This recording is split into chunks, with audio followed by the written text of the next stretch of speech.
Morning, everybody. I hope you're able to hear and able to see. We have a special joy and blessing today. Look who's joining me again, Tony Young, Chauncey Young.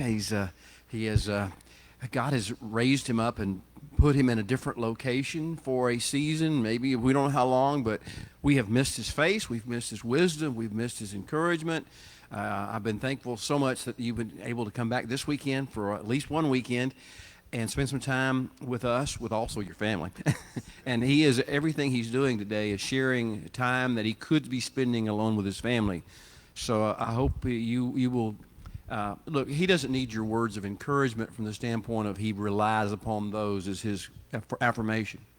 But I sometimes think we need to speak our words of affirmation and our words of encouragement, not so much for the person we're affirming or encouraging, but to let our hearts know that we have been blessed by a gift of God's love through a man, through a woman, through a person, through a child, if it may be, through a parent, through a sibling.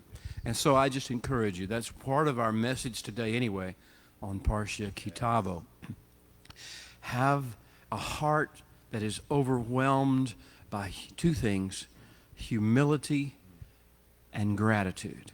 Without one, you can't have the other. Without the other, you can't have the first. These are the two things that must go side by side, but together will enable you, equip you to handle all situations in life with grace, with mercy, with gravitas, and with kingdom impact. So, Tony, as we get ready to get started, thank you for coming down. Thank you for spending this time with us here in this group and online with our friends from across the world.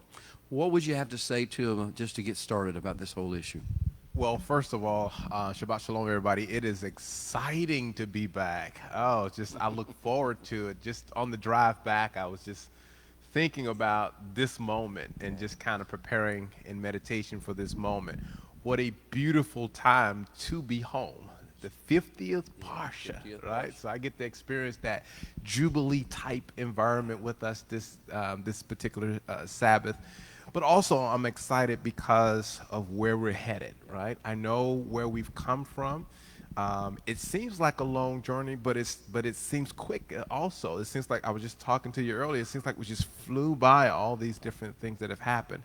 But we're in for a great awakening, I believe. I believe that we are preparing to see Messiah in such beauty that it will totally ravish. We will totally be caught up in this revelation of himself that he will reveal to us during this season. So I'm excited. The shofars are sounding in me right now. Sometimes at the house, probably because I'm there alone for a while because my wife is still here. I'll just, because I can do this without irritating anybody, I'll just find the sound of the shofar and just release it in my house for like hours, right? If there are people at home, I wouldn't be able to do that, right? But I can just release that sound, really create that amniotic fluid type environment around my spirit as I'm going through the house. I mean, I'm ironing, I'm washing, I'm doing all this stuff while the shofars are sounding off. Well, it is that season of the year, and it is that time in the Torah cycle when the Holy One is saying, are you ready to be, and I like to use the term born again, the amniotic fluid that Tony mentioned that comes with the sound, the shofar, the word, the sense of it, the empowerment.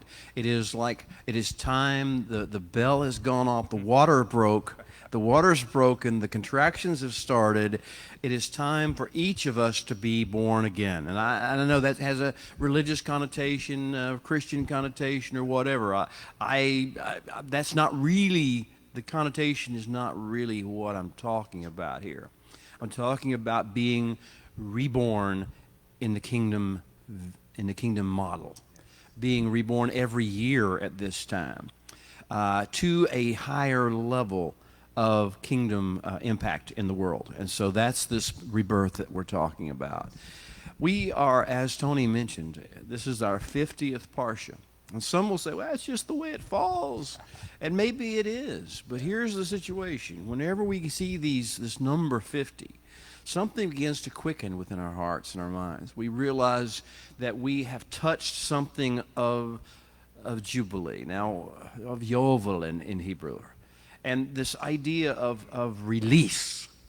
There's something being released. And man, does Moshe have some things to release and to call forth, both releasing and calling forth and empowering. That's what Yovel is. It's not just a matter of getting some level of freedom. It's freedom for something. Yes. It's freedom with empowerment to do something. It's freedom in a sense of now you can fulfill the destiny for which you were created. And that's where we are with the 50th parsha of Torah, KiTavo. In English, it's usually translated as when you come in. We had a parsha last week that is usually translated as KiTetze, and it's usually translated as when you go out. So this one is sort of the mirror image of that, and it's viewed as when you come in. The words actually, Tetze doesn't actually mean go out, the way we think of it, and Tavo doesn't actually mean come in as we think of it. There's something deeper in the Hebrew. There's something deeper in both of these verbs, these Hebrew verbs, which is yatsah in the first instance and bo in the second instance. There's something much deeper in these verbs. We don't have a lot of time to unpack it, but let me just start by saying that with regard to Tavo, go, come, go, it's the same word, bo, because you see the issue is not the direction of your travel. With bo, with the Hebrew verb, the issue is the intensity of your transition. It is the flow, the impact, the impetus, and the momentum of your shifting, your upgrading, your moving forward. So, KiTavo, when you catch the flow, the momentum, and begin to get the vision and the empowerment, and able to make your transition into the next phase, into your next stage, that's really what the Hebrew is trying to tell you here. It's about more than just coming into the land, although there will be that level of it. But it's about this. And so I hope you get the sense that right now what we're in is a season of atmosphere shifting. It is about calling you to be ready to make a transition into a higher phase, a higher level, a higher impact. And he's going to focus on a word, English word, I'll use the English word, harvest. Do you have a vision for the harvest, for a great harvest? Do you sense that there is something coming? You know, this is Moshe's John 4:35 moment when Yeshua said, "Lift up your heads, look, behold." Don't say 4 months and then the harvest. Behold, the harvest is ripe in the field. Behold, pray for laborers to send forth the harvest. This is harvest. If you don't have a vision for the harvest, you can't be ready for the harvest. You have so much things to do to get ready for the harvest, to prepare, to handle what's coming. So I have two things to talk about this morning. And before I do that, just, Tony, if you would just kind of share your thoughts on the idea, the concept that God has built into his creation to try to prepare us for something in the future. What does the harvest mean to us? I like the fact that we're using the word harvest. I know that's the English word because it denotes a maturity of time, a maturity of process.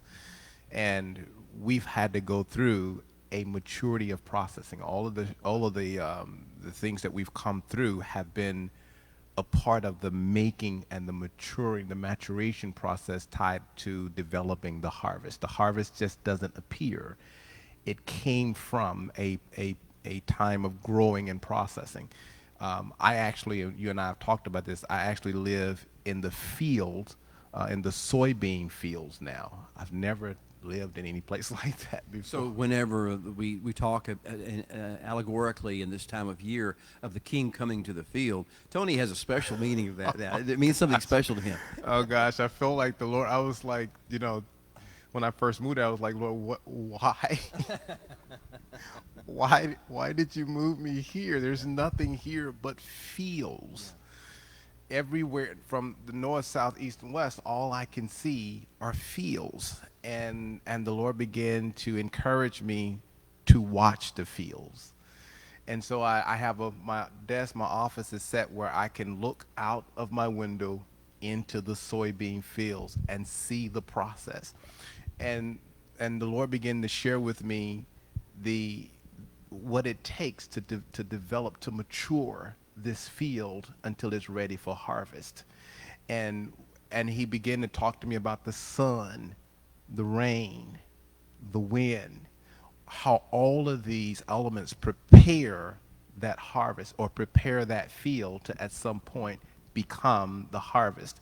I think where we've been and all of the experiences that we've had, whether they've been under the sun, or under the influence of the rain, under the influence of the wind, it's all been designed to prepare us for the maturity of the times. And that's where we're headed. We're getting excited because 2 weeks from now we'll be heading into Rosh Hashanah or Yom Teruah, and how exciting that is. But even that is a part of even more preparation, preparing us for the time of the harvest. It's really important. And one of the things that the Lord shared with me, and then I'll give it back to you, is that you want to be in the field as the harvest mature. You need to be close to the. You need to be able to touch the fields. You need to be a part of the fields. You need to be in the fields. And something scary about the fields. There are things in the field.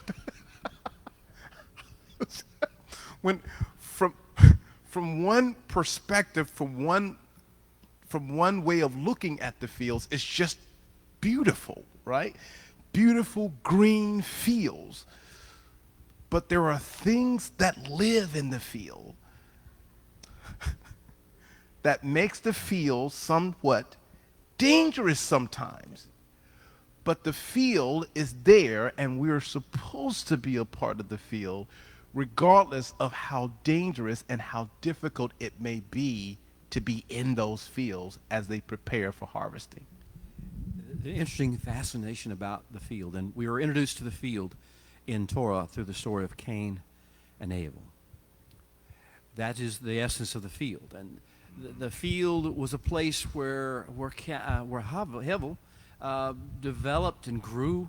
Where actually Cain grew things and produced them in that process. He produced things that he was proud of, that he saw as valuable, and that place where he did that is the same place where whenever he decided he had enmity against his brother, the jealousy, a sense of moral superiority, he invited his brother to his field, at which point he struck him, at which point he took his life. The field has got good things in it.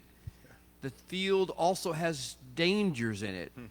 And the field is needing to be redeemed, restored, because what they had, the blood of Hevel, the blood of the brother, cries out to the Creator. We don't hear it in our human ears, but the Creator who made that life force, who made the blood, who formed the blood of the soil of the earth. It's his crop. It's his harvest. Yes. Man is his ultimate highest harvest. Every year we do series of harvests. We have the Passover, we have barley harvest. We have then at Shavuot, at Pentecost, we have the wheat harvest. And these two are harvests where we cut with a scythe or a blade, and then we gather together and we thresh. And then we take our instrument and we flip in the air and we winnow. So there's a three-part to this level. The first level of harvest. First level of harvest involves tools. Mm-hmm. It involves operations and activities, and the goal is to bring forth food for the earth. And then we get to the second level of harvest, which is the first levels of fruits. We got the figs, we got the dates, we got the pomegranates, and these processes. And so after the wheat comes, and these are picked. These are plucked. Yes. You have to. This harvest is done with your hands. It's done with your personal, one step at a time, one movement at a time. Sometimes tediously, to find and mature and test the fruit to see if it's ready for picking, to make sure you avoid the things that are in the field or in the orchard, because they're there too. And to do this all for the sake of the harvest, all for the sake of the harvest. And then there's the harvest of the grapes toward the end of the year, the harvest of the grapes. And that harvest is where we celebrate now. We're in the process of getting ready to celebrate that, the fullness of all the harvests except one. There's one harvest left. It's never mentioned hardly at all, but it's the harvest of the olive. And the olives are harvested late after Sukkot and after this period. And it's the harvest that we celebrate at Hanukkah.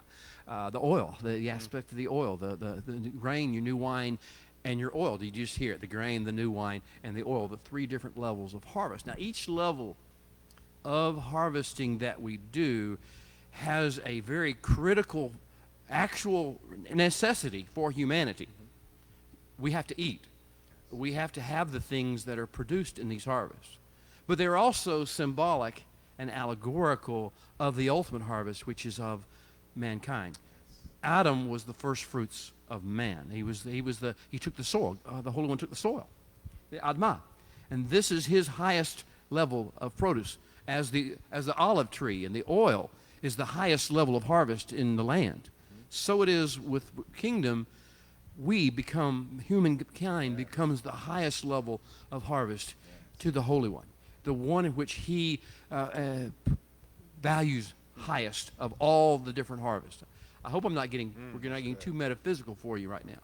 But when I talk about a vision for the harvest, I want you to understand the allegory, the symbolism that we see of the grain harvest and the fruit harvest and the vineyard harvest and then the olive grove harvest. These are all portions of how we are to look at mankind.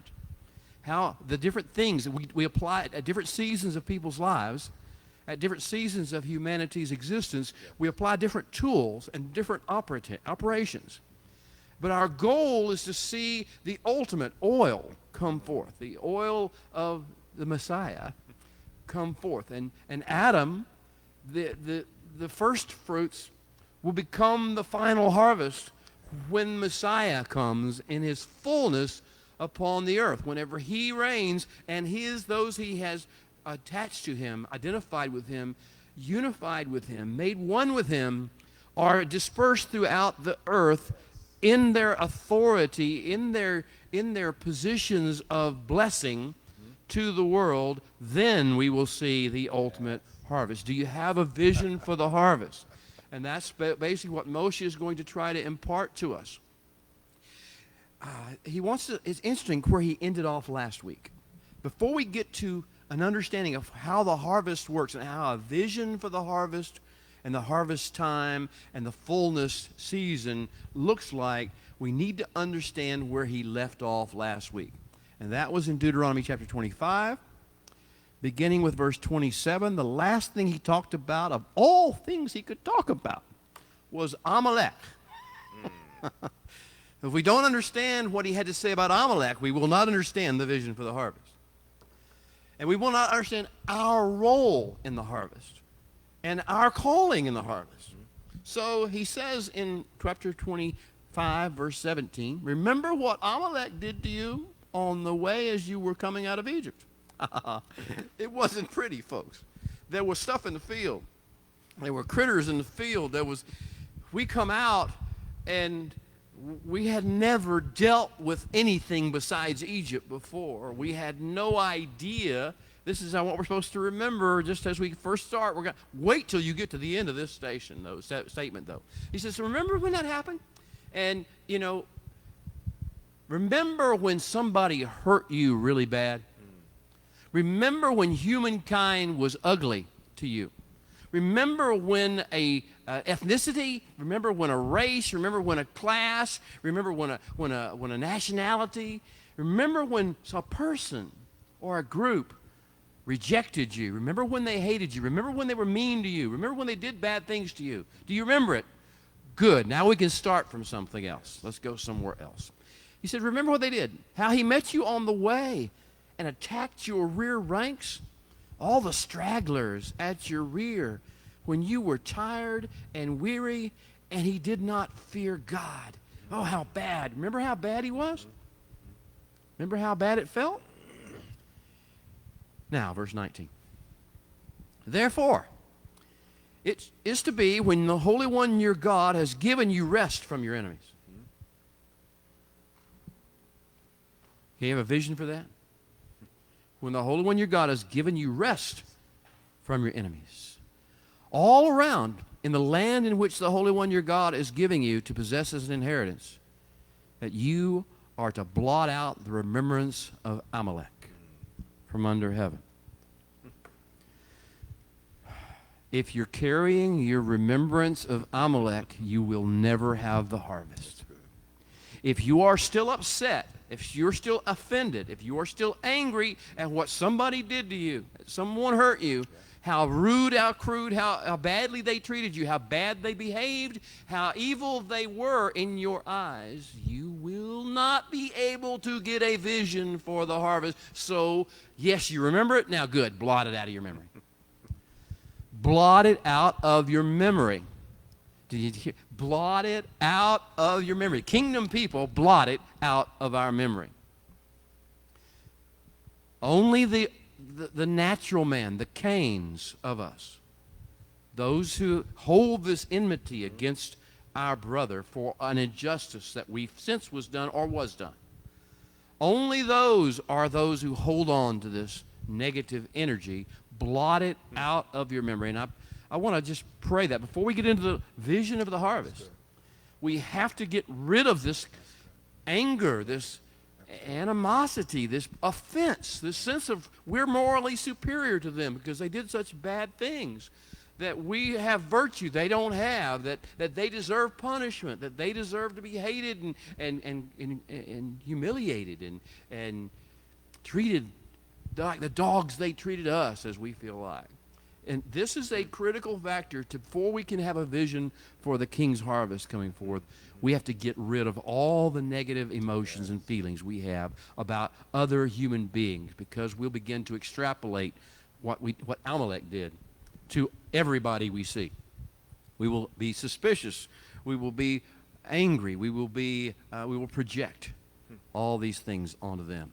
So I pray that over us right now, that as we begin to step into Parsha KiTavo, we rise, we elevate. We are taken into a higher level, a higher atmosphere, and a higher responsibility, that the Holy One will bless us with these words: blot out the memory.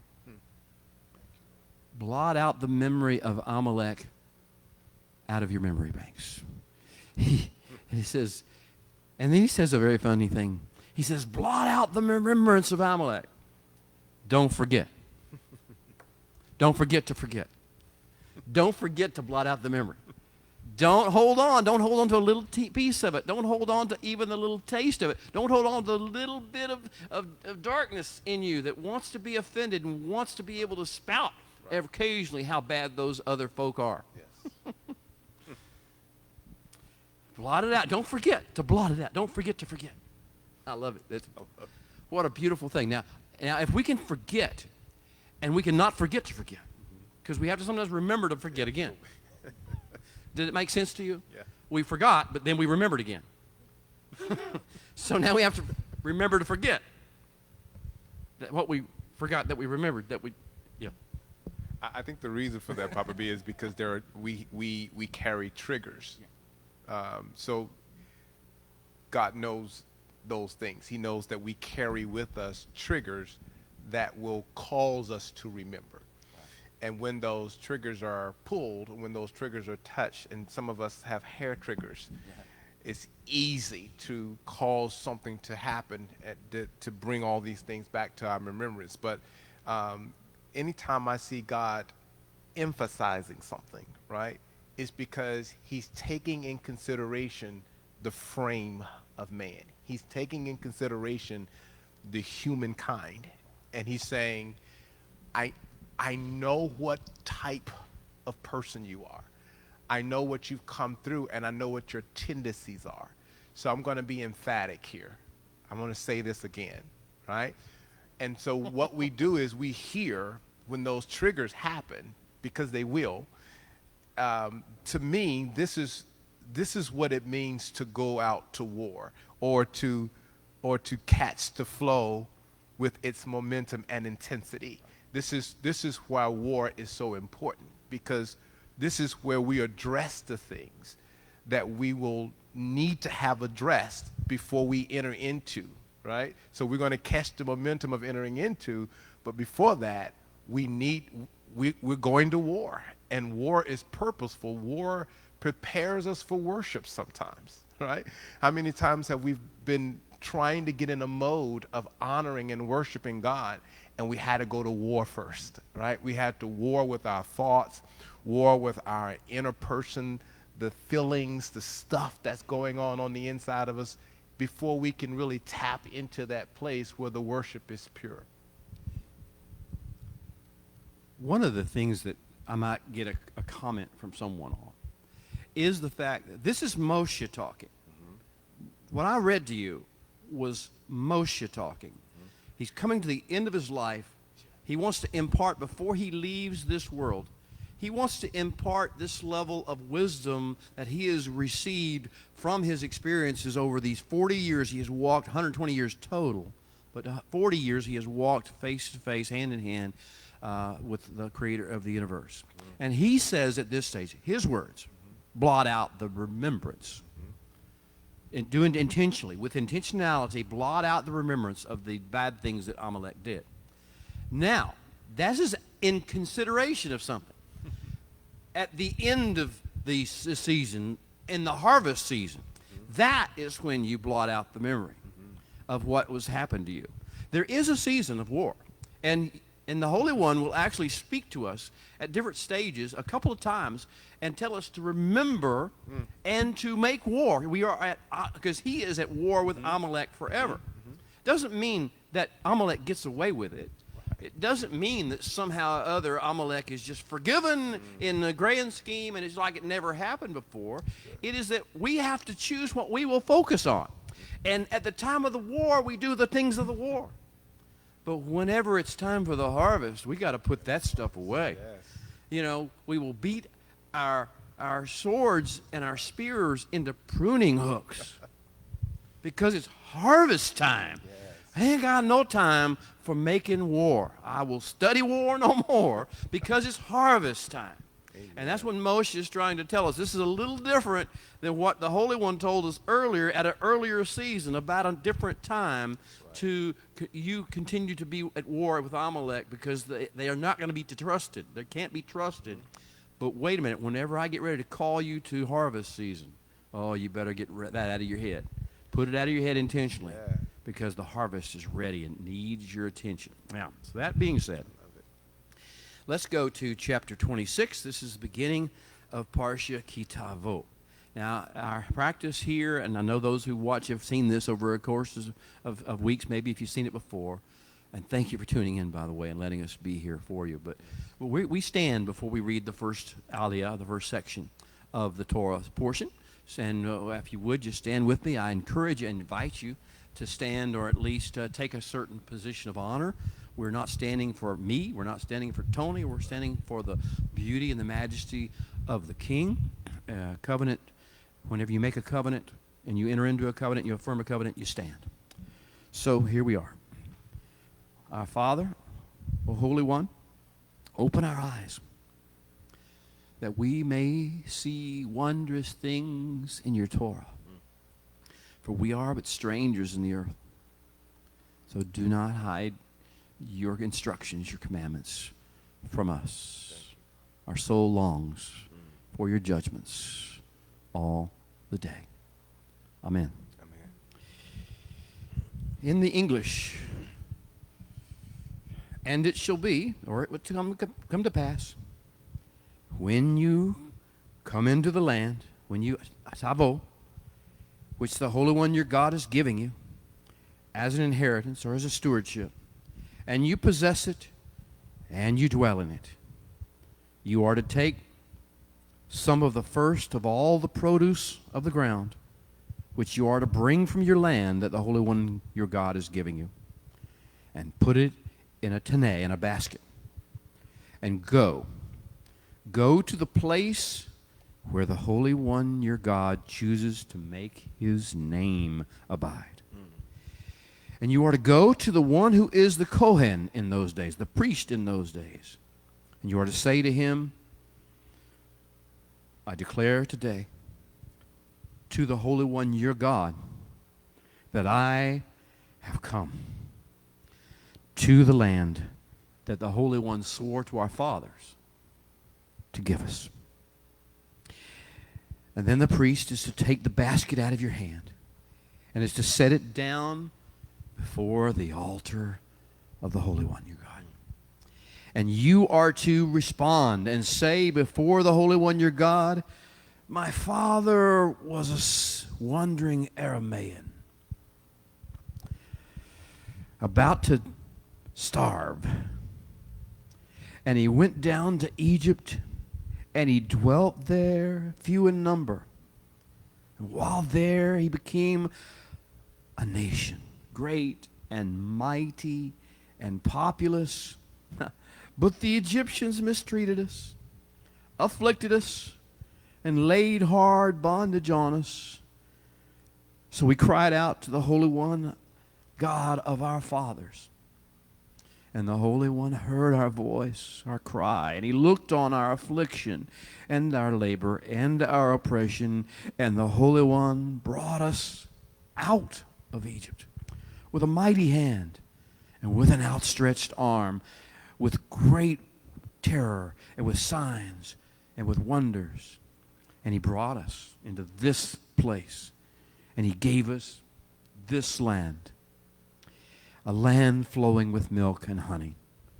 So now, behold, I have brought the first fruits of the land that you, O Holy One, have given me.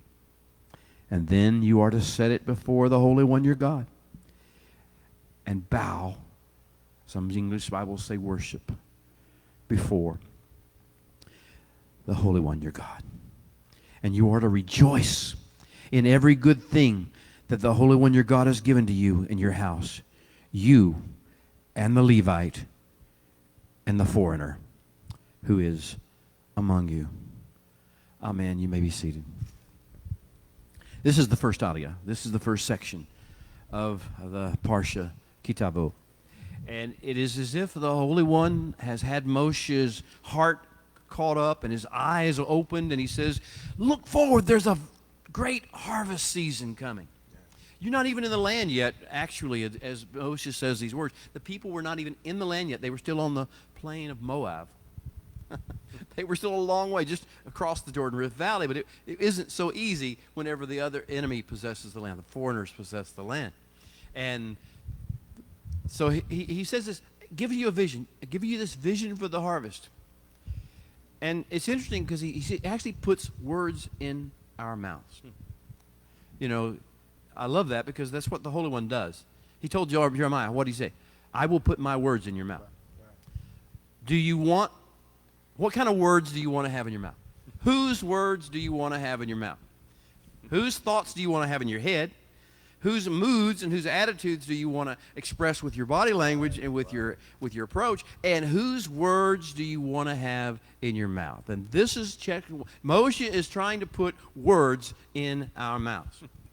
A lot of us Americans, as Texans, as Arkansans, as the case may be this week, we have this revulsion. We want to put our own words in our mouths. But what we don't realize is we're really not putting our own words out there. If we're not paying attention, we're just regurgitating other people's words that we've heard. We're regurgitating words of politicians. We're regurgitating, we're just retelling narratives that we've heard about on the news or in stories, or maybe from our parents, or maybe from some church leader or synagogue leader or some religious teacher. We're just regurgitating. We don't realize that words have been planted in our mouths. Thoughts have been planted in our heads, and we are not speaking from our essence of who we really are, because the essence of who we really are takes its words from the Holy One, takes its thoughts from the Holy One himself. And therefore, I always caution people, watch your vocabulary. Listen to your own vocabulary. If your vocabulary is mirroring the vocabulary of some political, religious group, if it's mirroring what you're hearing on the news, the catchwords, the buzzwords of the news, if it's describing things in terms of phrases that have been processed in our era through these focus groups, then you're not thinking your own thoughts. And you're not speaking your own words. And so you're worried about whether Facebook's going to censor you because you're not even speaking your own words. You're just regurgitating the words of some political entity or some emotional, spiritual, or physical group out there, organization out there that has focus grouped these particular phrases to create emotional triggers. That's the world that we live in. And it's more real to us now because we live in a digital world, an electronic world, and we don't realize how much we're programmed on a day-by-day basis. And so Moshe says, I need to put words in your mouth. I need to put a different narrative in your mouth. I need to put a different viewpoint in your head, and what comes out of your mouth needs to reflect this different viewpoint. What is missing from this discussion? Any condemnation of Egypt. They mistreated us. That's the way life is. Those bad Egyptians, they did this horrible thing. They're a insufficient, immoral race. They just mistreated us. It's life. No condemnation of Amalek. You have to blot out the memory of Amalek. No condemnation of Sihon or Og. No condemnation of the king of Arad. No condemnation of the king of Edom who refused us passage over his land. We are not there with animosity and anger and offense and outrage in our heart at how bad these people are or how bad they treated us. We are there to speak gratitude and thanksgiving. Now, the thing about the harvest, we got a little, as we got into the Torah, I want to go back to what you said about the harvest. There's stuff in the field. And here's the interesting thing. Every day is a critical part of the harvest. Every breeze is a critical part of the harvest. Every hour of sunshine, every minute of sunshine, every drop of rain, every amount of wind that blows contributes to the harvest that we're going to get. Every field mouse that crawls through the patch, every snake that slithers along the rice paddy. That's a better word for that. I'm trying to think of what they use in America. But anyway, every creature, every insect that comes, every bird that flies through and sits upon the stems, every tear that grows up in the middle of the field, every weed, all this is a part of the harvest. When we gather the harvest, we don't talk about the weeds. We don't talk about the mice. We don't talk about the snakes. We don't talk about the birds and the droppings that they left in our field. What we do is we give thanks for the harvest. Yes. We rejoice in the harvest. And here's the interesting thing. We don't just rejoice by ourselves with our little family. We rejoice with the Levite. And who else is supposed to be there? Celebrating right along with us. The foreigner. The foreigner is supposed to be the stranger, the other ethnic group. The other people are all supposed to be with us in this grand celebration of the harvest because we've blotted out the memory of the negativity of Amalek and all other things. And we've just taken the vocabulary, the thoughts, the words, the attitudes of the creator of the universe into ourselves and become a vessel of his goodness, a vessel of his shalom. Now this is what harvest is all about. And the harvest that is coming for us is, I'll turn your attention to Isaiah chapter 60.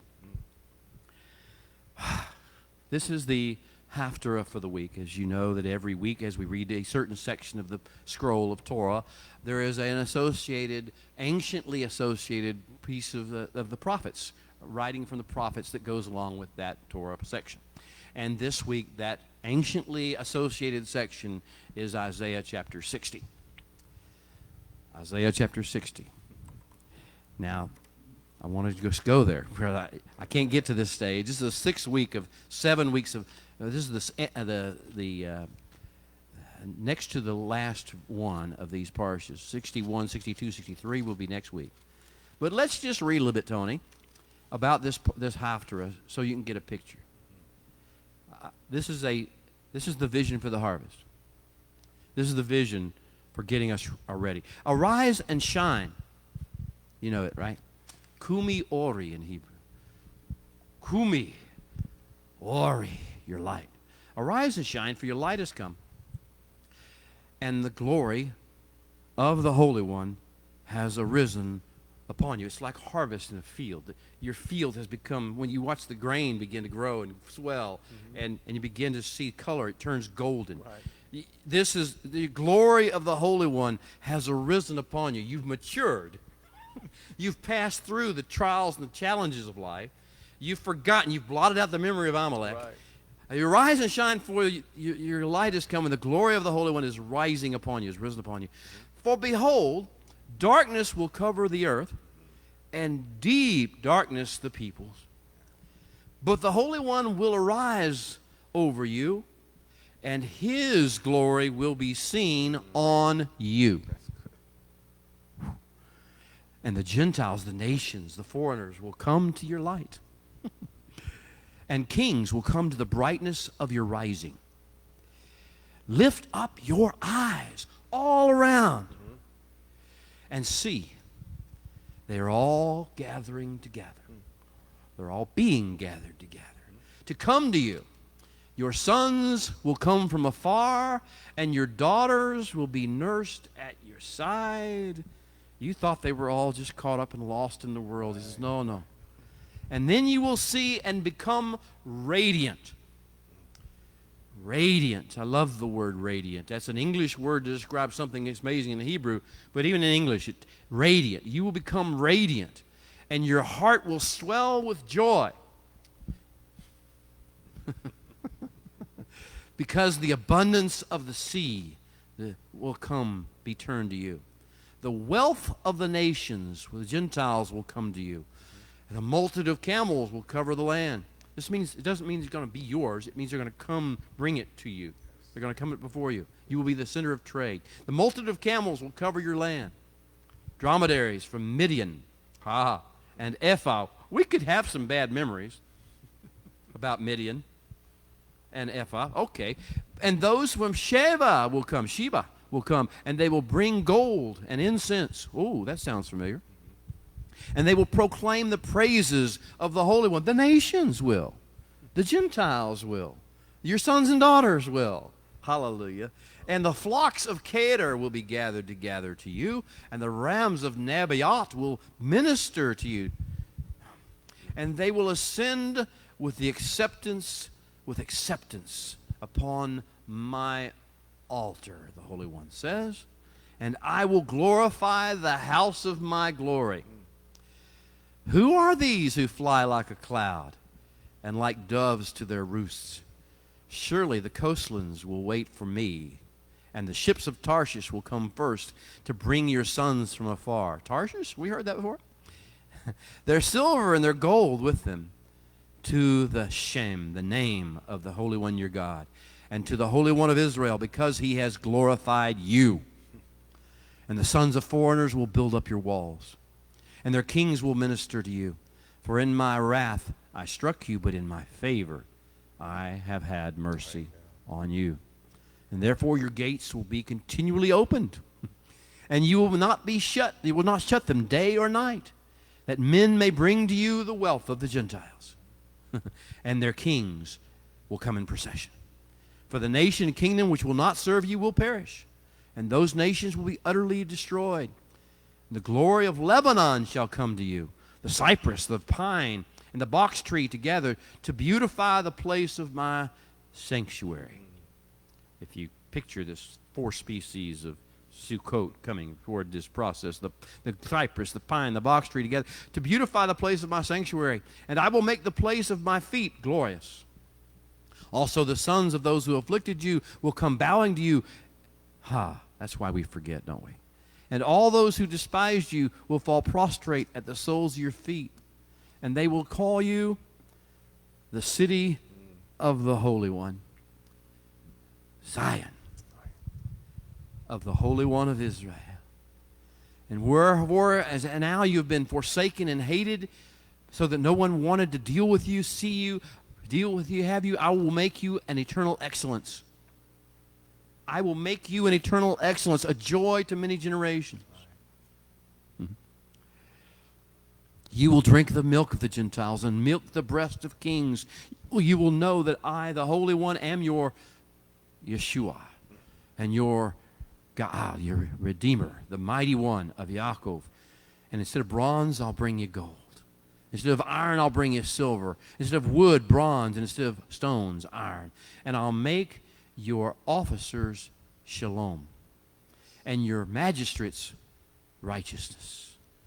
And violence will no longer be heard in your land, neither wasting nor destruction within your borders, but you will call your walls Yeshua, and your gates Tehillah, praise.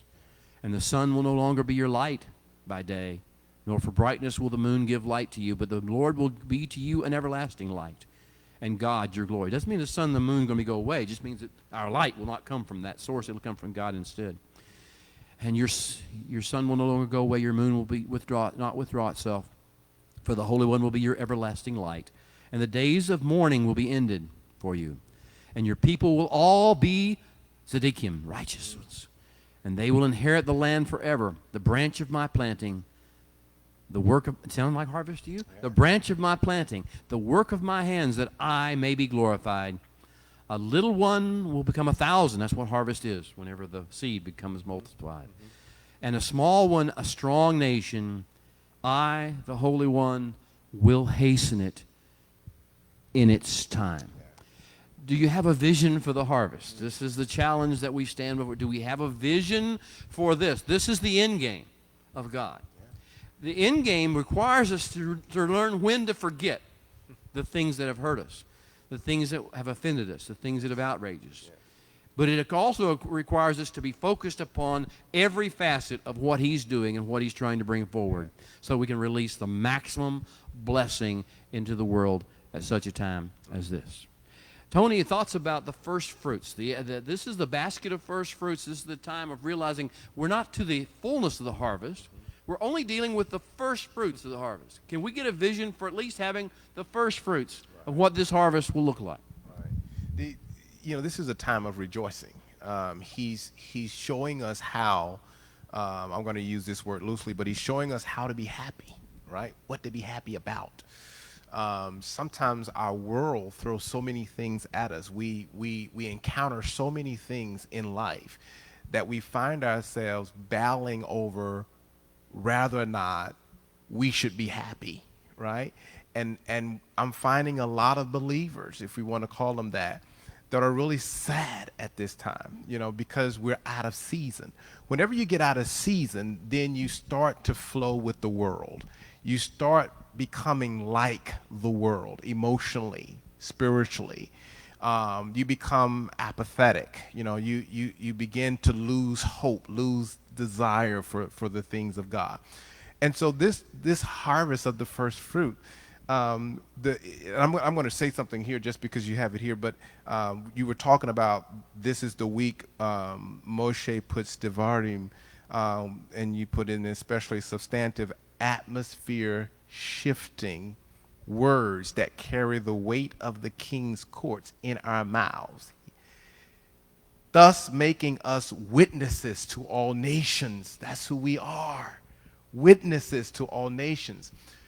To be effective witnesses to the nations, we need to stay with Messiah. We need to follow His path. We need to follow the path that He is pointing us to. Because on that path, He trains us to be like Him. We're doing what we see Him do. We're rejoicing because we see him rejoicing. The first fruit, we're supposed to be happy and rejoicing over the first fruit because it is the first of what's to come. So a lot of times it seems like to me, especially in today's environment, we're getting so caught up in the things that's going on around us, whether it be the race wars or COVID or whatever is next. That seems to take our attention and focus away from the things he's given us. This is where we lift up our heads, right? This is where we raise up and we become more like him, and we don't allow ourselves to get entangled in the affairs of this life. We know what's beyond this stuff that's going on here. Our heads are in the clouds. You know, they used to say in our church, in our religious systems that I came out of, you know, I can't stand those people who are so heavenly bound that they're no earthly good. You're holier than thou, right? All that stuff, right? But I've learned something. I want to be heavenly bound. I want my head in the clouds and let my body live here for as long as it has to, but I want my head in the clouds. That way, whatever is happening here in the earth realm, and this is why first fruits is so important to me. And it's not just about being happy about the first fruit, but being happy over the fact that you get to share what you've brought in. You get to enjoy it, and then you get to share with others what you've brought in. This is a very unselfish moment. We are really, really, you know, I was watching the fields one day, probably out of the window, and a storm came. And we were getting the aftermath, I guess, of Hurricane Laura.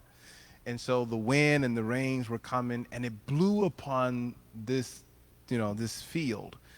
And there are weeds in the field, and there are trees, large trees surrounding these fields. And I saw when the wind hit the field and the rain hit the field looked like it was praising God as the rain hit. I mean, I videoed. It was so exciting. The fields were literally, they were praising God. And the weed was also praising. And the Lord, every day the Lord would say to me, and this was one of those times, what do you see? And I said, I see the weeds. They look taller than the field and the crop. It seems that the trees are surrounding the fields, and the clouds are releasing upon the fields. He says, well, who are the crops and who are the trees? And so I began to look, and I saw, he said, notice how even the weeds, along with the crop, they all bowed. The wind and the rain caused them all to bow, right? What you also saw was, in the bowing, the weeds were fragmented and frantic and wild and unorganized, unorchestrated. But the fields bowed with grace. They were healthy in their bowing.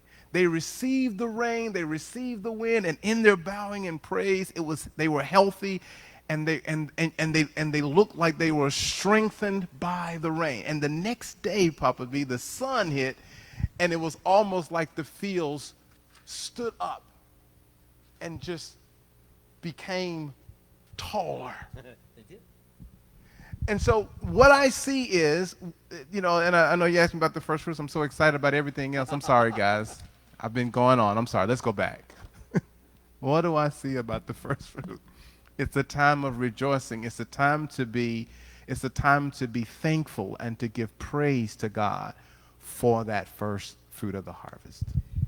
The ancient practice among the Hebrews, as it's related to us by the sages at least, because it's not really specifically stated in the Torah, but the sages relate it to us, the historians, the tales by oral tradition, tell us that it became a practice among the Hebrews that you would go out whenever you first began to see that your field was going to produce a harvest, and you would go looking for the first that you thought was going to mature first in some of the better part of your field, because the field doesn't all mature at the same time, the crop doesn't.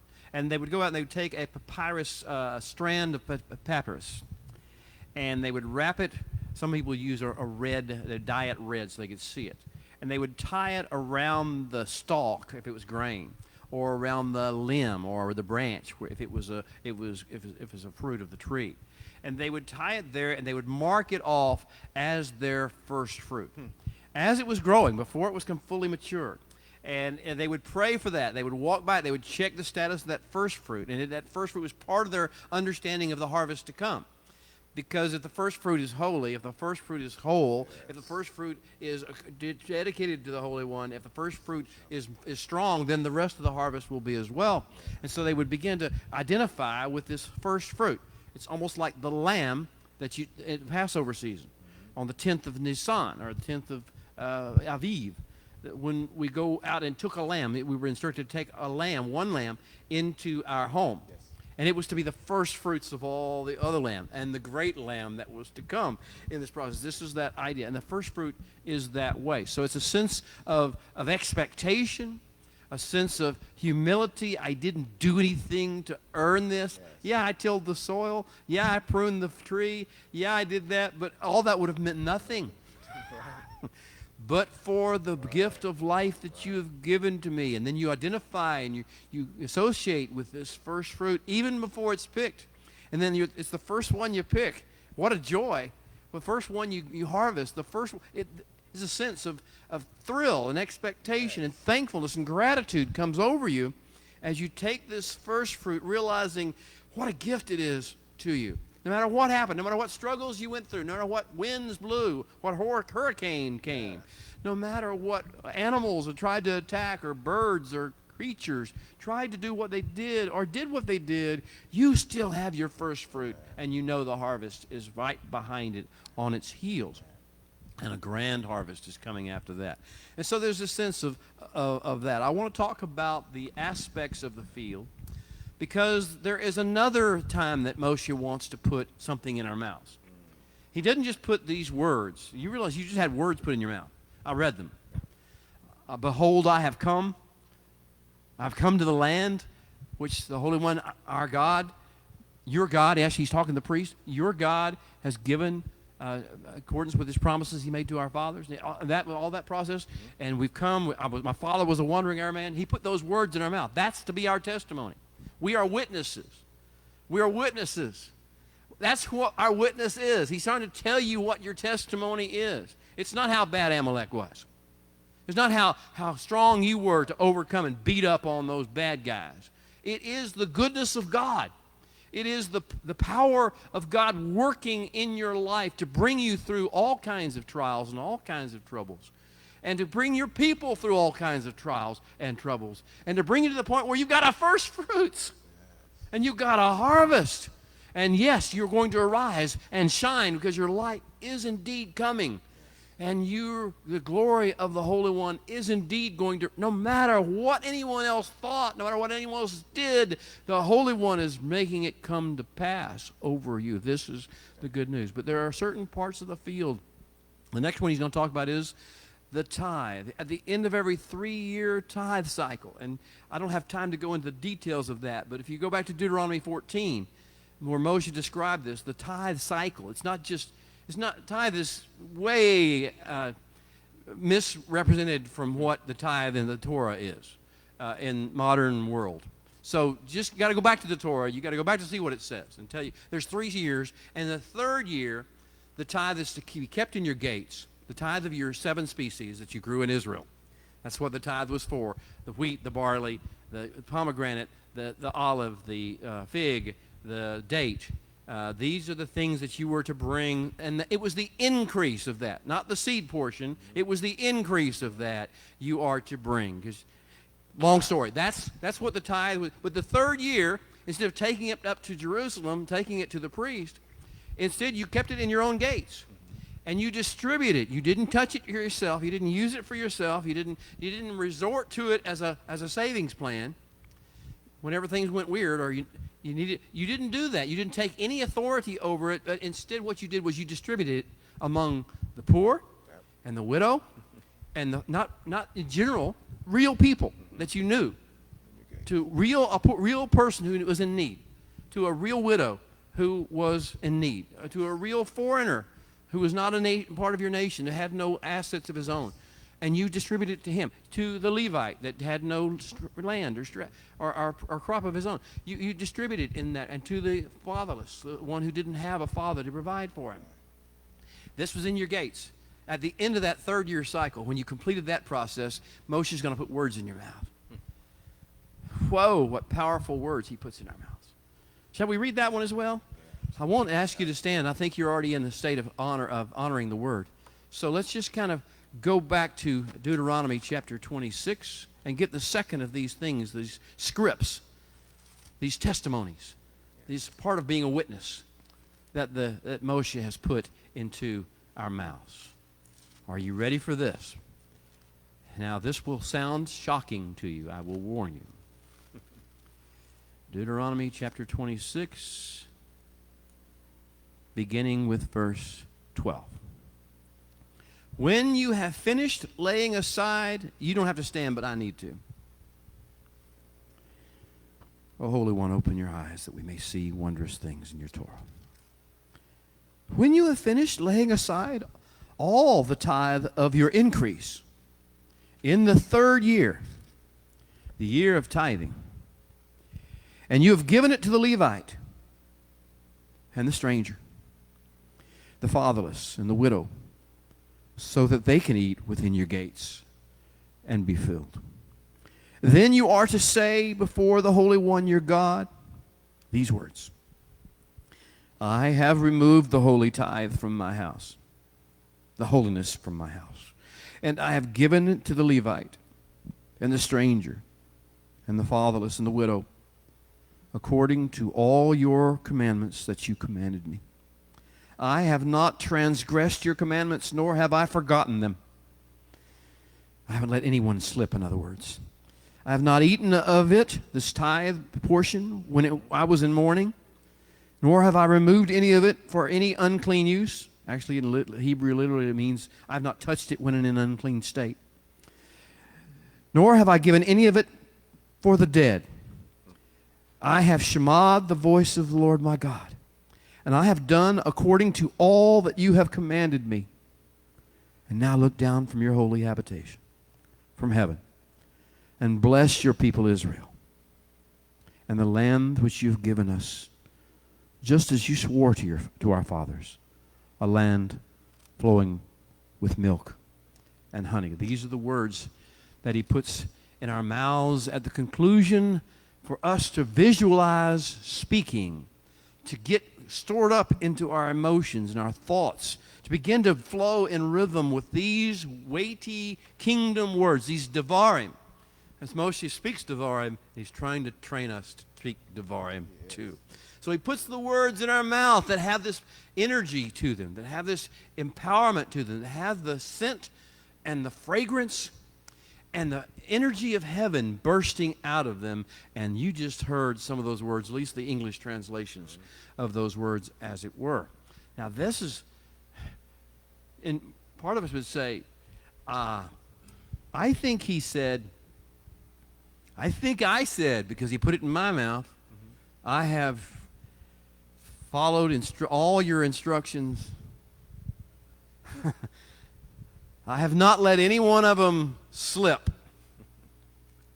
I don't know that I can make that declaration. Well, this is why he tells us in advance what we need to say. Because we have a season before us before the harvest. That season is called Teshuvah. And in that season of Teshuvah, Tony, talk about it. Tell us what we get. Time of turning, returning to the path. Which is one of my favorite seasons. It's a time of turning. It's a time of returning to the path of Torah. And this is in preparation for these particular times. So if we have if we have followed the path that he's placed us on, and if we've done what he's told us to do through the time of Teshuvah, then we are prepared for this season. This is a retrospective look as well. We're looking at ourselves, and we're dealing with ourselves. We're dealing with the voices. We're dealing with the influences. We're dealing with all the little foxes on our vines, and we're addressing all those things before. He says, as you said earlier, we haven't entered. This is information that we will need to understand and we will need to agree with prior to our entry, but we're headed into. And so these are, again, we haven't gotten into the land just yet. Okay, well, I want to kind of bring this down to you from the standpoint of we got first fruits and now we have tithe. And again, I know when you hear the word tithe, all sorts of warnings and bells go off in your mind that some church or some synagogue is asking you to donate money. That's not what we're talking about. Now, to understand what we're talking about is your field contains a number of components.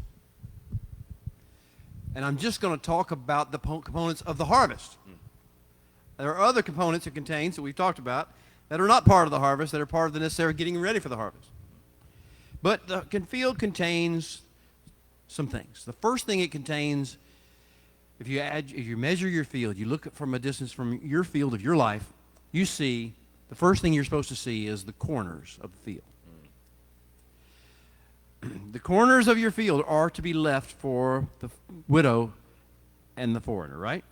The corners before you get this is part of your harvest, but you're not going to take it. It's going to be left for the poor, and for the widow, for the foreigner. For those who come by and have nothing else to eat, they can come to your grain field, they can come to your orchard, they can come to your grove, they can come and they can pull a fruit off a tree or grab a handful like Yeshua did with his disciples. Grab a handful from the corner of the field of the wheat or the barley, as the case may be, grind it up in their hands and take a few bites in their chompy, a little crunchy, but nevertheless, they can eat it and have some nourishment. This is the corner of the field. Do you have a corner of your field? Something that's not for you, that you understand is not for you. This is a critical part of understanding harvest. Part of it is not for you. Most of it actually is not for you, but we'll get to that later. And so it says so we have the corner of the field left for the poor and the foreigner, the widow and the foreigner. And then we have 8 portions that are actually harvested by you. And the first one is the first fruits. We've talked about that. The first fruits are harvested by you, but they're not yours. You give those away. And then you have the gleanings of the field. The things you didn't, and when you harvest, you didn't take it. They didn't go the first time. They passed through your scythe, and you leave those also for the poor and the foreigner. So you got the corner of the field. You've got the first fruits. You've got the gleanings. These are all portions that are in your field. And then you've got the cold or winnowed or threshed or burned portion. The portion that just doesn't meet spec. The portion that's too wet, maybe has mildew, maybe doesn't meet the qualifications or the specifications of your market. It just isn't what people want. It isn't what people can use. For some reason, this is the cold portion. You have no control over it. Perhaps the storm damaged it. Perhaps the rats or the mice did it. But you will harvest things that you cannot use, that are basically to be taken away. The tares you don't need. So the cold portion. The fourth portion then beyond these corners, the fifth altogether, is the laborer's wages portion. You will have to pay laborers. Send forth laborers for the harvest. The wages of the laborers must be paid.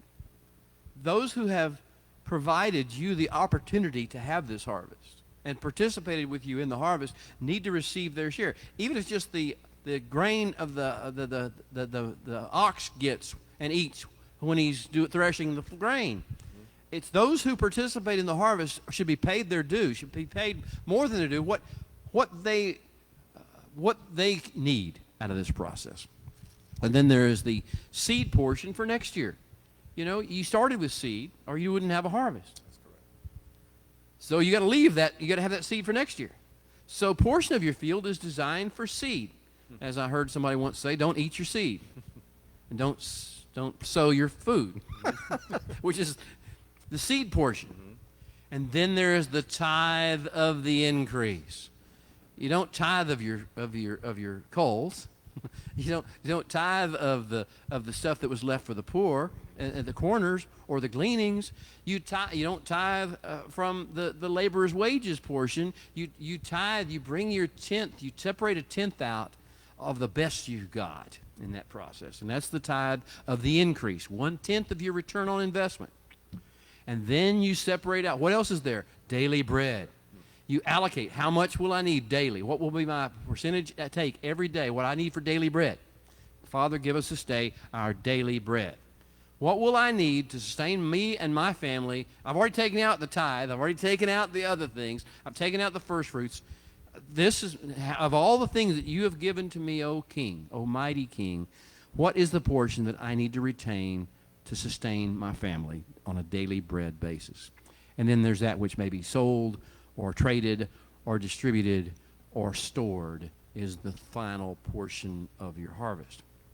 Now, we have focused on this idea of the tithe and the fact.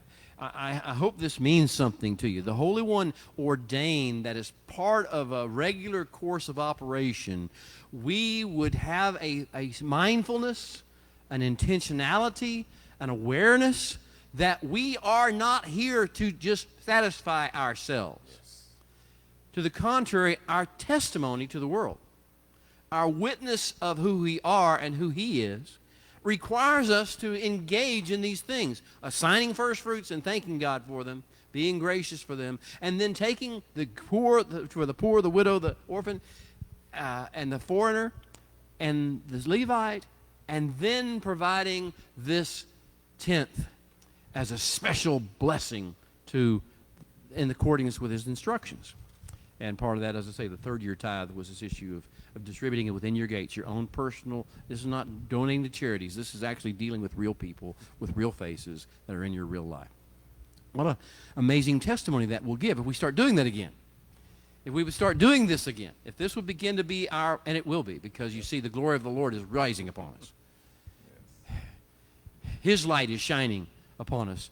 And as we do this, we testify to that by virtue of how we do things, how we react, how we treat the other people in our lives. We have other things that Moshe wants to put in our, other words he wants to put in our mouths. One of those words is Amen. Amen. Amen is not something we say to make our preacher feel better because he said something that kept us awake. Amen is not something we say at the end of a prayer as sort of a, that's all I got to say, Lord. See you next week. That's not what Amen is. Amen says, this is seed, this is first fruits of a much greater harvest.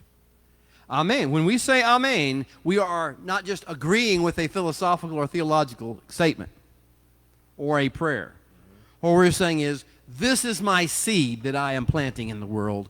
This is the first fruits. If I see it take place, this will be the first fruits of my sowing, and I will bring forth all the other portions of it. Make sure it heals the nations. Make sure it feeds the poor, the widow, and the foreigner, and make sure it becomes the fullness of the harvest that feeds my family and takes care of your plans in the earth for the marketing, for the ultimate harvest. Now, this is what Amen means. And he's going to say, go up on Mount Gerizim, 6 tribes. Go up on Mount Gerizim, and when you get into the land, KiTavo, when you rise up, when you elevate, when you step into a new sphere of influence, 6 tribes are going to go up on Mount Gerizim, and they're going to say a blessing.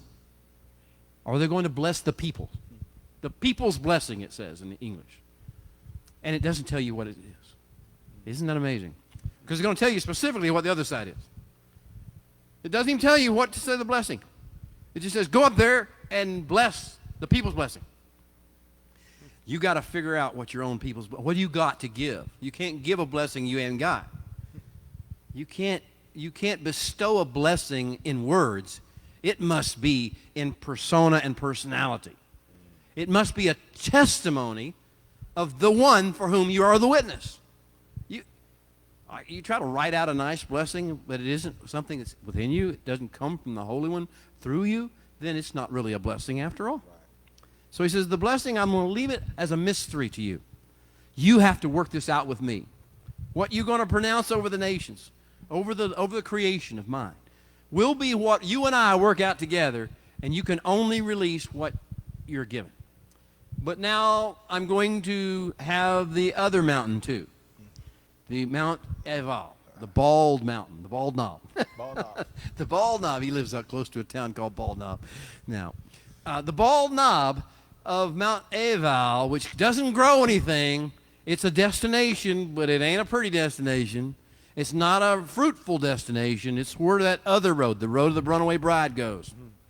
The road where the runaway bride and her earthly lovers, and her worldly, secular, pseudo-intellectual, emotionally traumatized lovers go. Up there on this mountain, then I want you to make certain, I'll tell you what to say. And he actually tells them what to say. And it says in English, cursed are so-and-so. And there's 12 different sections, 12 different behaviors that for our land, for our kingdom, for our nation, for our people, these 12 behaviors, these 12 approaches to life are the ultimate toxicity that will poison the land. The ultimate toxicity that will poison the land. He says, I want the levy to speak these words. Though you've got 6 tribes here and 6 tribes there, I want the Levium to step forth and proclaim these words.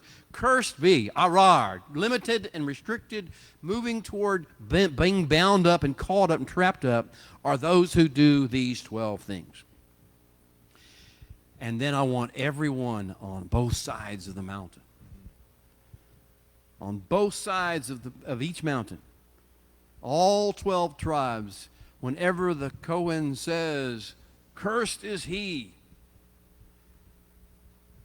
who does one of these 12 things, and we can talk about those in a minute. Cursed is he who takes this approach to life, and you are to say with a loud voice, Amen! That's not just an agreement. That is a taking it into your spirit, embracing the idea, embracing this and understanding this is part of your harvest. You need to understand that this is part of your calling to harvest. Well, let's talk about what those 12 things are. What are the 12 things? And it'll shock you, some of them.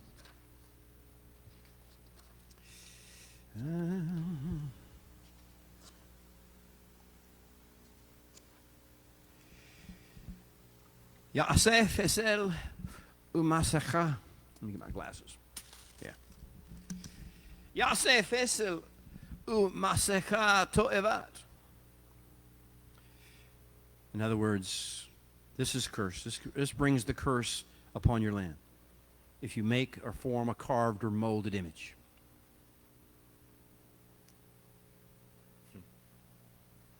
If you focus your life upon abstract thought and symbol. Well, yes, of course, it's talking about obelisks and false imagery and carved images and graven images and all that stuff. Mm-hmm. If this is what your faith is based upon, if this is the kind of thing, and now we get abstract symbols and attachments to certain words and certain phrases, then you become a toxicity into the world. Because you will have lost me. You will have lost my energy, my creative essence. You will have begun to focus on other things. You begin to focus on your abstract mind. Your mind will be operating and creating its own gods. And your own ways and its own priorities and its own systems. This is why I'm really cautious about, I love creativity. I hate reducing it to imagery, and I hate using phraseology that the world keeps throwing at you, even the religious world, because we can get caught in those abstractions, and we get trapped, and we become toxic and begin to release toxicity. So he says, Ya'aseh fesel u'mesaka to'evat, making a carved or molded image. Cursed be he who does it. Amen. In other words, that is part of my new life. I am not to do that. I will not be a crusader against it. I will make sure I teach my children not to do it. I will make sure I don't model doing it for my children, in front of my children. I will make sure that my lifestyle reflects a connection to the actual living, breathing King, not to some set of words or some idea or some image or some picture or some religious icon or some shape. I'm going to let you sort those out yourself because they're all around us. They are a part of religion. They are a part of secular society as well. Wow. Now, we learn not to focus on image or abstract concept or carved, shapen, molded imagery, and we focus instead on the living God we can bring life. Second one, what else brings this toxicity in the world, into our spheres of influence? Machle aviv ve'imo. Machle aviv ve'imo. Bringing contempt or disrespect upon our father or our mother. I have to watch this real carefully. I mean, part of it is with the words we use. The biggest part of it is with the behavior we do. How do you honor your father and mother? Live a life that everyone says, man, what a gift to creation that person's life is. Their attitude, their behavior, their mindset, their calmness, their peace, their love. This is and your father and your mother are honored by that kind of behavior. And they're dishonored by the opposite. They're dishonored if you're angry. They're dishonored when you spew. They're dishonored whenever you attack, when you blame. They're dishonored when you carry hate or lust or envy or gluttony or greed. They're dishonored when your attitude and your speech and your behavior does not show that you have received the Holy One in your life and you are His witness and you are His testimony. This is the greatest way of dishonoring your parents, is when you do not reflect the goodness of the Creator of the universe, as hopefully they taught. Even if they didn't teach you, that's not the issue. Even if they were not following Him, it doesn't matter. That's not the issue.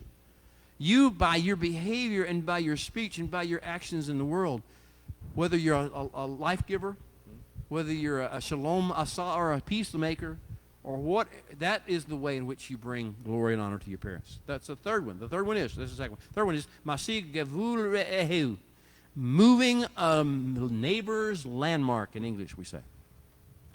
Anyone who does this brings a toxicity in the world. Now, you say, well, I don't ever move a boundary stone that actually shows the difference between my land and another person's land. That's an oversimplification of what this message is.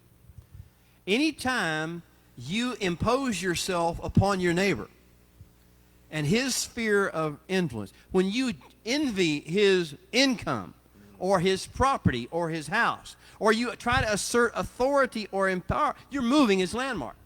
You're moving, you're breaching this boundary that God has put between you and he, or you and she, or you and they. This is that issue, moving your boundary. This is toxicity, and this will destroy a society. People want to talk to me about looting, and that's the least thing on my mind. But it is an issue that we have to deal with. The issue is not looting. The issue is moving your neighbor's boundary. You see what it's done to you. It hurts you as much as it does them because it releases toxicity into the world. You can't just, this is, okay. That's good. Fourth, mashgeh iver baderek, misdirecting or distracting a blind person as they walk along the way. You say, well, I don't know any blind people. Well, blindness is a matter of degree, right? Blindness can be formed in many ways. We can be physically blind or partially blind. I know many people who are legally blind and can't drive, but they can read. So blindness is both in a matter of degree and it's a matter of levels. Spiritual blindness, intellectual blindness, emotional blindness. They are emotional children. They haven't learned how to control their anger. Haven't learned how to maintain, value their peace, value their shalom, value their joy enough to where they don't. So these are blind in these areas. And when you pull their triggers, you push their buttons, when you activate their childishness, their immaturity, their triggers, you do these things, you have done this. So this is toxic behavior. This is very toxic behavior. Tony, I know this is your sphere of practice. A lot of what you've done in your life and professionally has had to do with this issue of people being triggered emotionally and intellectually in other ways. Any thoughts about this particular, how toxic this is and why it's so toxic? Well, the damage is, people are damaged by the life that they've lived or by the things that they've encountered in life, which is where the impact of blindness comes in, is that the person is not able to see things as they really are because of the confusion and things that are going on within because of the damage or the trauma that's taken place in their lives. And so sometimes we have individuals that are not emotionally intelligent, spiritually intelligent, who are not aware of themselves and their impact on those individuals. Sometimes that's out of ignorance. We just don't know, right? We're just living our lives as selfishly as we do, and we end up in somebody's space, triggering them. But that can be addressed. We're in Teshuvah, so that can be addressed through Teshuvah. That can be addressed through His Word, because He can cause you to become aware of the people that you're sharing space with, that you inhabit those spaces with.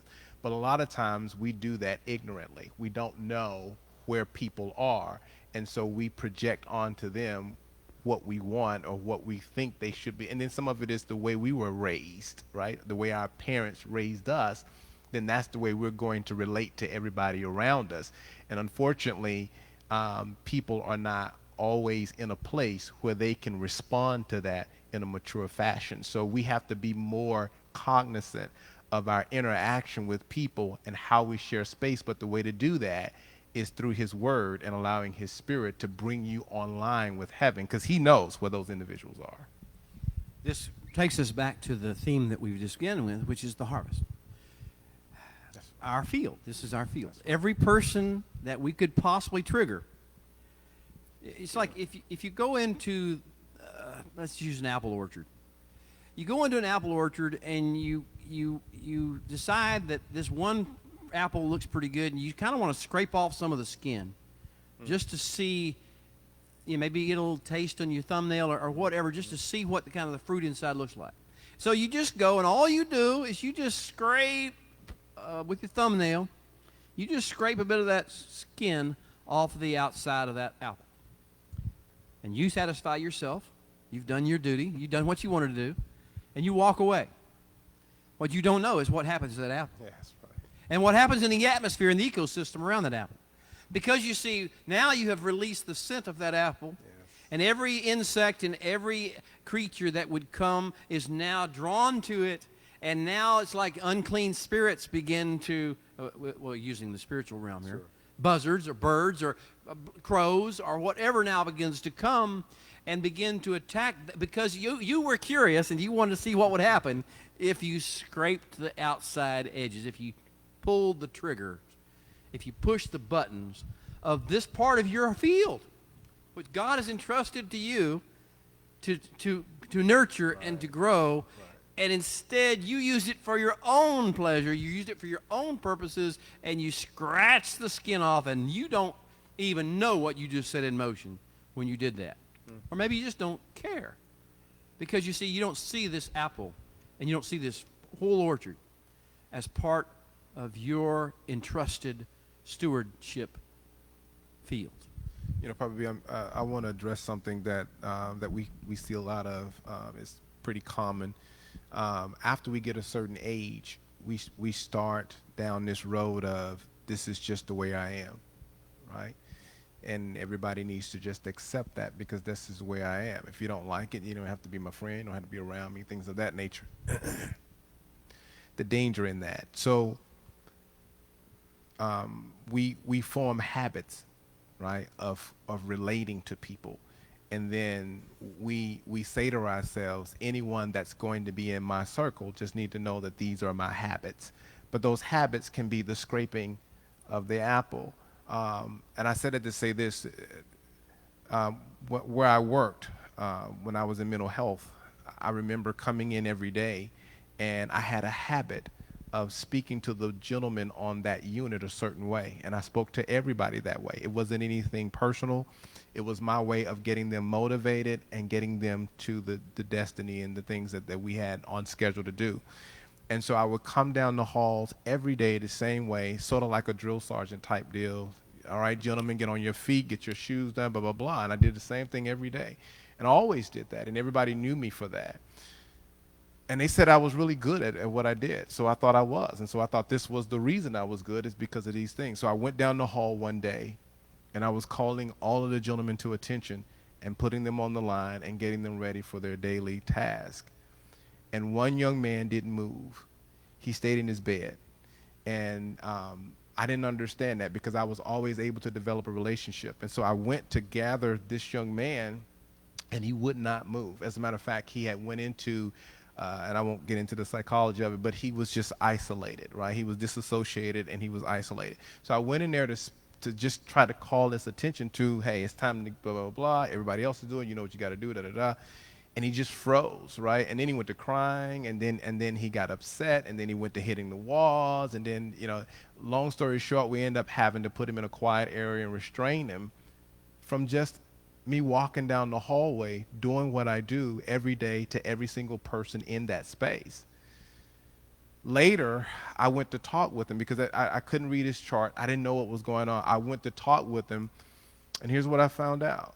When he was younger, his father came at him the same way, and he also introduced him to the buckle of his belt whenever he wouldn't respond to his voice. And so his father had beat him in his head, every place, with the buckle of his belt, using the same tone of voice and the same approach I use. So when I stepped on the hall that day, what I didn't realize, that I was doing my own thing the same way I did them all the time. But with this young man, I was scratching the apple, right?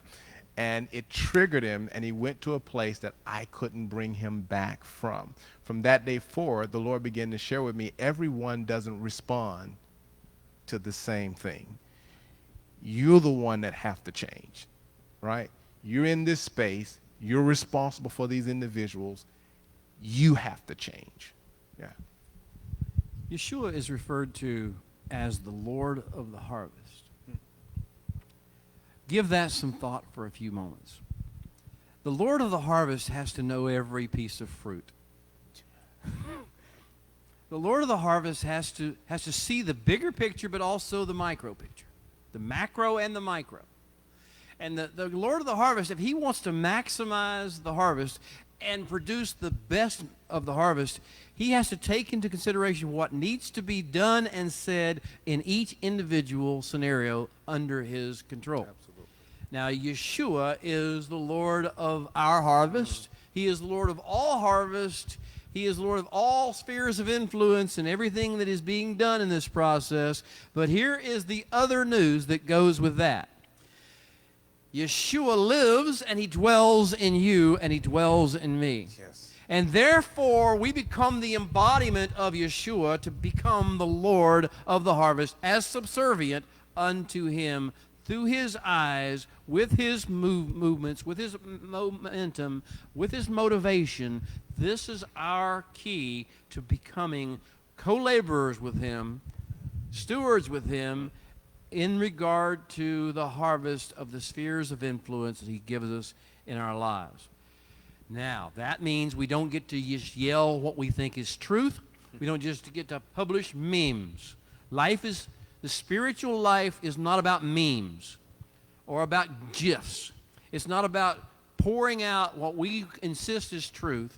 It's about dealing with vulnerable fruit. And therefore, we only do in a situation or say in a situation what he gives us to say, because he's the Lord of the harvest, not our mind and not our intellect and not our emotions and not our sense of right and wrong and not our sense of fair and unfair in general, not our sense of morality or immorality, not our sense of justice or injustice. Those are toxicity that will destroy everything we touch. We need to surrender our words, our thoughts, and our attitudes to the Lord of the harvest. Now, I've got myself out of time, so I can't give you the rest of the 12. I will go to the 12th one. The 12th thing that the priests are to speak and declare, cursed is, arar, releasing toxicity into the environment, is everyone, lo yachim et divrei haTorah hazot la'asot otam, who doesn't uphold and treasure and guard and keep and build, make, cause to take shape and form where everybody can see it, the words of this Torah.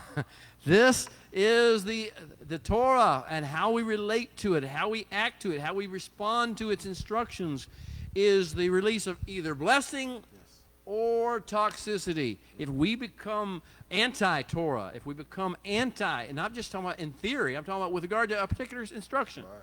Well, I don't do that. Not today.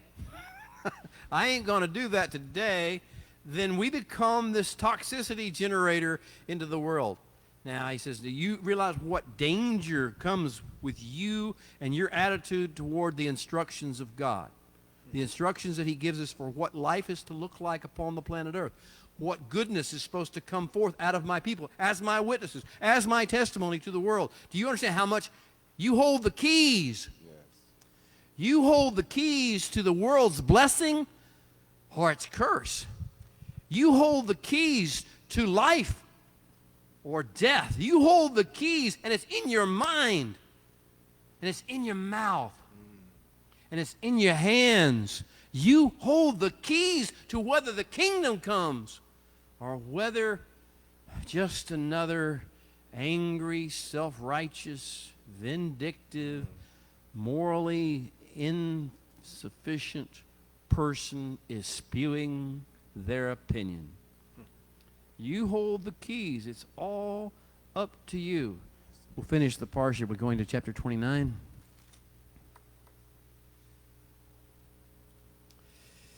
The last 8 verses. These are the words of the covenant. These are the devarim. These are the words, the weighty words, the things that carry the weight of his glory. These are the things that carry the weight of his glory of the covenant, of the brit, which the Holy One commanded Moshe to make with the children of Israel in the land of Moab. We have a new covenant here. Actually, it's not a new covenant. It's the old covenant. It's like all new covenants. It's just the old covenant with a new energy on it, with a new passion on it, with a new power in it, which is besides the covenant, next to this covenant which he made with them in Horeb. And verse 2, now Moshe called all Israel, and he said to them, you have seen all that the Holy One did before your eyes in the land of Egypt to Pharaoh and to all his servants and to all his land, the great trials which your eyes have seen, the signs and those great wonders. But yet the Holy One has not given you 3 things. To this day, he has not given you a heart to perceive. He has not given you eyes to see truly. He has not given you ears to shema. I have led you 40 years in the wilderness. Your clothes have not worn out on you, and your sandals have not worn out on your feet. You haven't eaten bread, that you have drunk wine or similar drink, that you would know that I am the Holy One your God. This is the passage, that I am the Holy One your God. Do you know that I am the Holy One your God?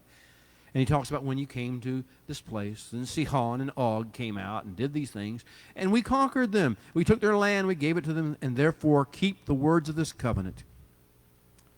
Us treasure them, cherish them, and do them, build them, make them take shape and look like something that people can actually use and be amazed by, in order that you may prosper, have a harvest in all that you do. Well, it's very fascinating. He says, of all the things that you've seen, of all the things that you've experienced, of all the blessings I've given you, and all the miracles that have been wrought in your behalf, first of all, do you even realize that? Or are you still angry at something didn't go your way at some particular stage? Somebody didn't like you. Somebody didn't treat you right. Which are you focusing on? The miracles he's done. Now, even with all the miracles that you've seen, there's three things you lack. A heart that perceives. A heart that understands. A heart that gets it, that has a bigger picture. A heart, the internal part of you, that is attuned to the greater plan of redemption for mankind and for restoration of creation to its original intended state of beauty and fruitfulness and shalom. A heart that understands that this is all part of a great harvest, that the end game is still in process, in play, that we have a part to play and that our role in it. This heart is not a heart that says, I want to do what I want to do. I want to feel good. I want to have pleasure. I want to have comfort. I want to have money. I want to have... This heart is about, how do I have a desire to participate? Am I willing to make the disciplines necessary to participate in this grand harvest of the King? A heart that perceives. You don't have that yet. He said it's being developed in you as we speak. How will you develop it? How do you develop this heart that perceives? See, it's already in there. It's just covered up with a bunch of junk. It's just covered up with a bunch of other stuff you've been listening to, that you've been letting yourself think, that you've been letting your emotions run into, that the cultures around you have been talking to you about, that the media, that the politicians, that the news has been trying to, this got all this stuff, but underneath there somewhere there is this heart, because God put it there, designed it into you. So now awaken, heart, awaken, O heart that perceives, awaken, O heart that can shema, awaken, O heart that can vibrate in tune with the, awaken, arise and shine, for your light has come, and the glory of the Holy One has arisen upon you. Let your heart radiate with the wisdom and the kindness and the goodness of God. Let love, joy, and peace be the first fruits of a greater harvest. Read the other parts of Galatians 5. You'll see what the rest of the harvest looks like. But you've got to start with the first fruits. Get your first fruit bundle together. Get your heart flowing in love and joy. It's in there. It's in there. You don't have to make it up. You don't have to find it externally. Joy, hope, peace, shalom. These things are in you because the Messiah is in you, and His Spirit and His breath and His divine sparks are in you. Just get rid of it. Unburden yourself. Unburden yourself of the lies that your culture and your media and your news people are telling you. Unburden yourself of the stuff that the politicians are saying. Unburden the stuff that your own culture is telling you. Unburden yourself of this toxicity, because you see in you, inside you, waiting to burst forth out of you like light, is love, joy, and peace, the first fruits of the Messiah and His presence. Well, now he says the other thing you haven't got yet, you still don't have eyes to see. Open our eyes, O Holy One, that we may see the wondrous things in your Torah. This constant process of, Lord, open my eyes, open my eyes, open my eyes. Tony, open my eyes. Cindy, open my eyes, open my eyes. Help us, O Lord, to open our eyes to see what He sees, to see it the way He sees it, with perspective, with vision, with understanding, with hope, with faith, with emunah. And the third thing is ears that shema. Oh, it comes right down, always back to that. Do we have ears that can tune out the negativity? Do you have ears that can tune out? It's what you tune out that matters most. You've got to tune out 400 channels to get to the one channel you want to listen to. You got to tune out the talk radio. You got to tune out the rap songs. You got to tune out the rock and roll. You got to tune out you got to get to the heavens rhythm, the true tone.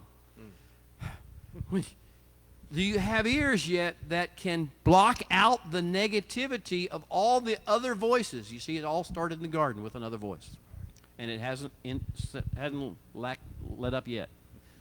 Those other voices, man, those other voices will get you. He says, no, can you tune to the true tone? Do you have ears that will shema? Well, these are the three things that, as we get ready to conclude, we got 2 weeks to go before the trumpet blows. Can we get our ears cleaned out? and functioning? Can we get our heart unburdened? Can we get our eyes cleansed of our cataracts and our blindnesses and our own blindnesses that we have? These are the challenges that lay before us. Moshe's trying to put words in our mouth that will help us to do that. Tony, thank you for being here with us today. I know you guys, I hear your comments. I know you love Tony, as I do. And if you have a moment, like I say, he doesn't desperately need to hear your words. But you need to say them. And the world needs to know, as he goes forth, how blessed we are to have him. Tony, I'm going to give you this last word. I want you to have your thoughts. Hopefully you're going to be back several times. From time to time. It's not your last time to be with us ever, but maybe for a while. Yeah. And so what would you like to say, both to the folks here at BLC and to the folks who tuned in? Well, so hopefully in this parsha of KiTavo, as you have here, we've conveyed that the focus is shifting to this great harvest that's soon to come. We're called to make our final preparations for the high holy days, as you have here. And there were 12 questions that you had, and I'll just read them really quick. And this helps us in our final preparations for the high holy days. Number one, have we tuned our ear to the shofar call? Number two, what do we hear the Holy One and the 4 revelation streams saying? Number three, how much teshuvah, return to Torah's true tone, still needs to be done? Number 4, are we going up to Jerusalem for the feast this year, whether it be physically, even vicariously, emotionally, or spiritually? Number 5, are we bringing forth fruits of teshuvah or going up empty-handed? Number 6, are we passionately bridled in relation to the Holy One? Number 7, are we all in with his grand plan of redemption and restoration? Number 8, are we at shalom with all people in our spheres of influence? Number 9, are we calm, confident, thankful, hopeful, peaceful, joyful? Number 10, are we ready to see our King face to face and receive his decree? Number 11, what will we say to the high priest as to why we have come? And finally, number 12, do you have a testimony, a song, a magnificent in mind with which to rejoice? These are the ways that we prepare for the high holy days. Thank you so much for tuning in. As I say, please leave a message of who you are, where you are, and a comment about if Tony has said something that has blessed you either today or in past. If heaven forbid if I have said something that might have blessed you in the past. If Eddie Thurman, who comes from time to time and really releases a different perspective altogether sometimes from his perspective, if any of these folks have been a blessing to you, just leave a word and say thank you. It is one of the keys to life and health and peace is to be a people of thank you, who are not afraid to say thank you, and who do it with grace and with mercy. And I want to just say that to all of you who are watching. Thank you. And to all those who are here and who come faithfully every Shabbat, thank you. Thank you. May you be a people of thanksgiving, a people of graciousness, a people of kindness, a people that testify of the Holy One, our God, and his work in your life. See you next week. Shalom.